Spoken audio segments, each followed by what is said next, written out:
So before we start our Fearless Flow challenge, let's recap our supplies list. So for the supplies, first thing you need is two brushes, uh, a large round brush and a detailer brush. You can use any brand. I am using silver black velvet brushes. These are my favorite brushes, my go-to brushes for most of my paintings, so I highly recommend using these, but you could go for any other brush as well. Moving on to the next item, we need a good quality watercolor paper. I highly recommend cold press 100% watercolor paper for the best results. This is the paper that I would go for because it has a toothiness to it. It's easier to control water.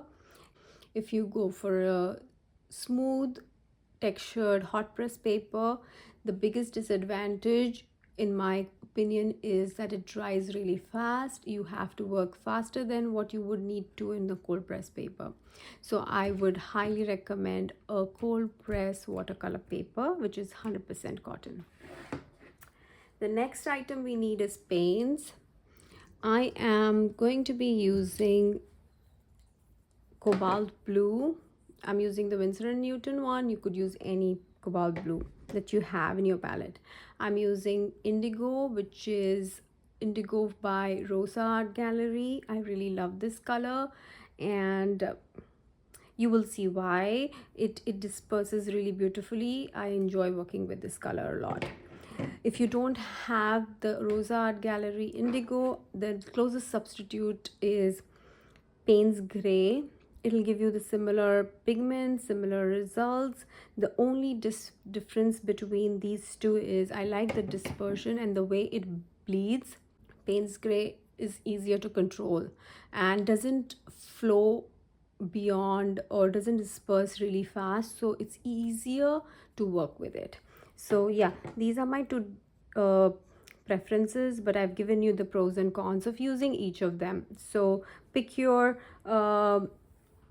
favorite Indigo or Payne's Gray or any other brand Payne's Gray that you have. You could pick that one. If you don't have Payne's Gray, you don't have to worry. You can use ultramarine blue and you can use burnt sienna to mix a Payne's Gray for yourself. So it's something that is good to have but don't necessarily need to have.